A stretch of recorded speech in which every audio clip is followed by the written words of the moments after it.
Hello my dear learners, exercise 6.2 के first 5 questions में students सबसे ज़्यादा मिस्टेक्स करते हैं, स्पेशली ट्रेपीजियम, हेरन्स फॉर्मूला और रोम्बस वाले क्वेश्चन में। लेकिन टेंशन बिल्कुल मत लो। आज हम हर क्वेश्चन को step by step exam style में सॉल्व करेंगे। सिर्फ आंसर्स नहीं, हम हर स्टेप का रीजन भी समझेंगे। सो कॉपी और पेन रेडी रखो, बिकॉज आज के बाद आपको एक्सरसाइज 6.2 ईजी लगने वाली है। सो हाय लर्नर्स, अगर आप क्लास 9 मैथ्स को सिंपल लैंग्वेज में फुल कॉन्सेप्ट क्लैरिटी के साथ पढ़ना चाहते हो तो चैनल को सब्सक्राइब जरूर कर लेना। तो ये कॉन्सेप्ट्स जो हैं हम ऑलरेडी कर चुके हैं। अगर आपने वीडियो नहीं देखी तो देखिएगा, उसके बाद ही एक्सरसाइज 6.2 अटेम्प्ट करना। और first question is find the area of triangle ADE in figure 6.31। तो हमें एरिया निकालना है ADE का। एरिया क्या होता है? इनसाइड पार्ट, मतलब जो ब्लू कलर का पोर्शन है हमें वो निकालना है। तो सबसे पहले हम फिगर को ऑब्जर्व करते हैं। ABCD क्या है? एक रेक्टेंगल है। तो मतलब AD की वैल्यू BC के बराबर होगी 8 सेंटीमीटर। और ट्रायंगल ADE में AD अगर हम बेस ले लेते हैं और E से हम एक परपेंडिकुलर डिस्टेंस ड्रॉ करते हैं AD तक, तो उसकी लेंथ क्या होगी? 10 सेंटीमीटर्स, क्योंकि रेक्टेंगल की जो लेंथ है वो भी 10 सेंटीमीटर्स है। ये परपेंडिकुलर डिस्टेंस है, मतलब 90 डिग्री यहाँ से बना रहा है। तो हम फॉर्मूला करेंगे एरिया ऑफ ट्रायंगल निकालने के लिए, half multiply by base multiply by height. तो बहुत से स्टूडेंट्स यही गलती करते हैं कि हाइट गलत लेते हैं। हाइट, जैसे कि कॉन्सेप्ट्स में मैंने समझाया था, height is always the perpendicular distance. तो इसीलिए हमें हाइट 10 सेंटीमीटर ली है और 8 नहीं ली। तो अब हमें वैल्यूज पता चल गई, तो सब्स्टिट्यूट करेंगे वैल्यूज। बेस की वैल्यू है 8 centimetres, this is the base and this is the height. तो हाइट जो है वो परपेंडिकुलर डिस्टेंस है, इसलिए 10 सेंटीमीटर्स है।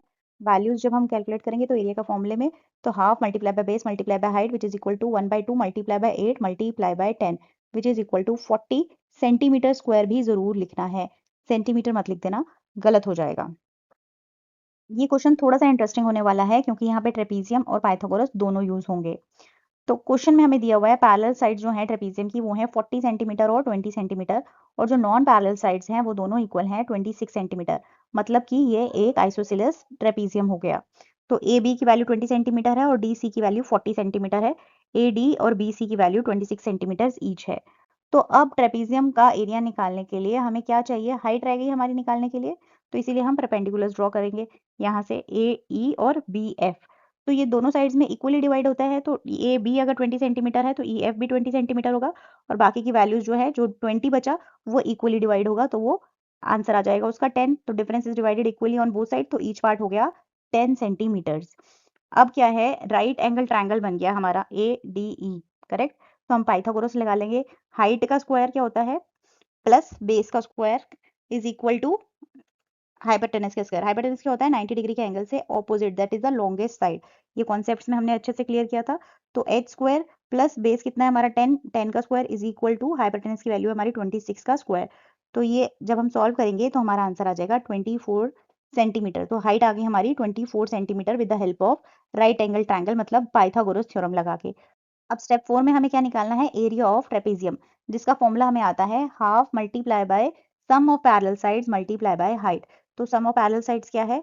एक पैरेलल साइड हमारी क्या है? 40 सेंटीमीटर, और एक पैरेलल साइड है हमारी 20 सेंटीमीटर, और हाइट हमने पाइथागोरस थ्योरम से निकाल दी 24 सेंटीमीटर। तो half multiply by 40 plus 20 multiply by 24 which is equal to 1/2 multiply by 60 multiply by 24।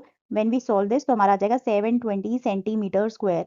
तो ये यूनिट्स बिल्कुल नहीं भूलनी। तो एरिया ऑफ ट्रेपेजियम क्या आ जाएगा? 720 सेंटीमीटर स्क्वायर। अब ये नेक्स्ट क्वेश्चन बहुत इंपॉर्टेंट है।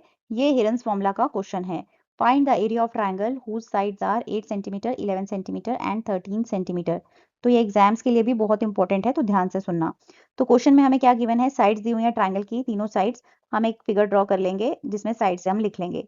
तो हमें पता है जब ट्रायंगल की 3 साइड्स गिवन हो तब हिरन्स फॉर्मूला यूज किया जाता है। ये कॉन्सेप्ट्स में अच्छे से हम समझ चुके हैं। तो हिरन्स फॉर्मूला लगाने के लिए सबसे पहले हमें क्या निकालना होता है? Semi perimeter. पेरीमीटर क्या होता है? Sum of all sides. तो सेमी पेरीमीटर क्या होता है? Sum of all sides divided by 2। तो S is equal to A plus B plus C divided by 2। Values डालेंगे 8 प्लस 11 प्लस 13 डिवाइडेड बाय 2, जो कि आ गया हमारा 16 सेंटीमीटर। तो अब हम हिरन्स फॉर्मूला अप्लाई करेंगे। हिरन्स फॉर्मूला क्या होता है? Area is equal to under root of semi perimeter multiply by S minus A multiply by S minus B multiply by S minus C। तो वैल्यू सब्स्टिट्यूट कर देंगे। Semi perimeter की value 16 है, A की value 8 है, B की value 11 है और C की वैल्यू 13 है। जब हम इसको सॉल्व करेंगे तो हमारा आंसर आ जाएगा 8 अंडर रूट 30 सेंटीमीटर स्क्वायर। तो final answer is the area of triangle is 8√30 centimetre square. अब नेक्स्ट क्वेश्चन जो है वो रेशियो बेस्ड है और स्टूडेंट्स यूजुअली पेरीमीटर कन्वर्जन में मिस्टेक कर देते हैं। तो क्वेश्चन में क्या दिया है, sides of triangle plot are the ratio 3:5:7, its perimeter is 300 metres, find its area. तो मतलब एक्चुअल साइड्स क्या होंगी, अगर suppose let side of the triangle be 3x 5x और 7x, अगर हम एक साइड 3x मान लेते हैं, दूसरी 5x और तीसरी 7x, तो पेरीमीटर हमें दिया हुआ है 300। तो मतलब 3x + 5x + 7x is equal to 300, क्योंकि पेरीमीटर क्या है, सम ऑफ ऑल साइड्स है और साइड्स हमने 3x 5x और 7x मानी थी। तो x की वैल्यू हम फाइंड आउट करेंगे तो आ जाएगी 20। 15x इज इक्वल टू 300, तो x की वैल्यू क्या आ जाएगी, 15 20 सा 300। तो साइड्स ऑफ ट्रायंगल क्या हो जाएंगी, एक 3x थी तो 3 × 20 60 हो गया, 5 × 20 100 हो गया और 7 × 20 140 हो गया। तो वैल्यूज आ गई, साइड्स मिल गई हमें 60 मीटर्स, 100 मीटर्स और 140 मीटर्स। अब तीनों साइड्स पता है हमें ट्रायंगल की, तो हमें पता है हिरन्स फॉर्मूला लगाना होगा, जिसके लिए सबसे पहले हमें क्या निकालना पड़ेगा, सेमी पेरीमीटर निकालना पड़ेगा। अब ये थर्ड क्वेश्चन जैसा हो गया। अब हम सेमी पेरीमीटर फाइंड आउट करेंगे। S is equal to A + B + C divided by 2, मतलब 60 + 100 + 140 divided by 2 which is equal to 300 divided by 2 which is equal to 150 metres. ये हमारा सेमी पेरीमीटर निकल गया। अब फॉर्मूला अप्लाई करेंगे हिरन्स फॉर्मूला का। Heron's formula यही है, area is equal to under root of S multiply by S - A multiply by S - B multiply by S - C। तो A की वैल्यू है, S सेमी पेरीमीटर की हमने value निकाली 150, A की वैल्यू है यहाँ पे 60, B is 100 and C is 140। तो एरिया क्या आ जाएगा, 150 under root of 150 multiply by 150 - 60 multiply by 150 - 100 multiply by 150 - 140। And when we solve this तो हमारा क्या आ जाएगा, एक 675 का अंडर रूट यहाँ पे ले लेंगे और एक 10,000 का अंडर रूट ले लेंगे। तो इसको हम सॉल्व करेंगे तो 25 आ जाएगा और यहाँ पे आ जाएगा 27 मल्टीप्लाई बाय 100। तो 25 multiply by 3 under root 3 multiply by 100 तो आ जाएगा 1500 अंडर रूट 3 मीटर स्क्वायर। तो क्योंकि 675 किसके बराबर होता है, 25 मल्टीप्लाई बाय 27, तो 27 क्या होता है, 3 का क्यूब।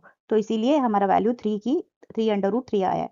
तो हमने हिरन्स फॉर्मूला क्यों यूज किया यहाँ पे, क्योंकि हमें तीनों साइड्स अब नोन थी। तो एरिया ऑफ ट्रायंगुलर प्लॉट क्या निकलेगा, 1500 अंडर रूट 3 मीटर स्क्वायर। अब लास्ट क्वेश्चन है रोम्बस वाला। ये बहुत इजी है अगर आपको फॉर्मूला याद है, कॉन्सेप्ट्स आपने अच्छे से देखे हुए हैं तो क्वेश्चन में क्या है, one diagonal of a rhombus is twice as long as the other diagonal. मतलब अगर हम छोटे डायगोनल को x मान लेते हैं तो बड़ा डायगोनल कितना हो गया, 2x centimetres. If the rhombus has area 128 centimetre square, find the length of shorter diagonal. तो ये हम एक अपने हिसाब से एक फिगर बना के देख लेंगे। छोटे वाले को x सेंटीमीटर लिख देंगे, बड़े वाले को 2x सेंटीमीटर लिख देंगे। और फिर हम एरिया ऑफ रोम्बस का हमें फॉर्मूला पता है। एरिया ऑफ रोम्बस क्या होता है, half multiply bye diagonal 1 multiply by diagonal 2। Area दिया हुआ है हमें 128 सेंटीमीटर स्क्वायर। एरिया मतलब जो इंटरनल पार्ट जो है, ये पूरा चीज एरिया कहलाता है। डायगोनल 1 हमने x सेंटीमीटर माना है, डायगोनल 2 डबल है इसलिए ट्वाइस है तो 2x सेंटीमीटर। वैल्यूज डाल देंगे तो 128 is equal to 1/2 multiply by x multiply by 2x। तो 128 is equal to 1/2 multiply by 2x, x की पावर 2, x और x मिलके x की पावर 2 हो जाएगा। तो 2 से 2 कैंसिल हो जाएगा तो 128 is equal to x square. तो x की वैल्यू क्या आ जाएगी, जब हम इसको सॉल्व करेंगे तो आ जाएगा 8√2 सेंटीमीटर। तो हम यहाँ पे, वैसे तो हमें पता है प्लस माइनस आता है, बट हमने पॉजिटिव क्यों लिया है, क्योंकि लेंथ जो है वो नेगेटिव नहीं हो सकती। अब लेंथ ऑफ शॉर्टर डायगोनल ही निकालनी थी और शॉर्टर ही x था, तो हम यहीं तक ही इसको सॉल्व करना है। Length of shorter diagonal is 8√2 centimetre. अगर बड़े की बोली होती तो हम मल्टीप्लाई बाय 2 और करते। अंडरस्टूड। तो लर्नर्स, आज हमने एक्सरसाइज 6.2 के फर्स्ट 5 क्वेश्चंस कंप्लीट डिटेल में सॉल्व किए। अगर आपको इनमें कोई भी डाउट है तो आप प्लीज़ कमेंट करके बताइएगा। और नेक्स्ट पार्ट के लिए आप कमेंट करो पार्ट 2। और वीडियो अगर हेल्पफुल लगी हो तो लाइक ज़रूर कीजिएगा। Keep learning, keep growing. Thank you.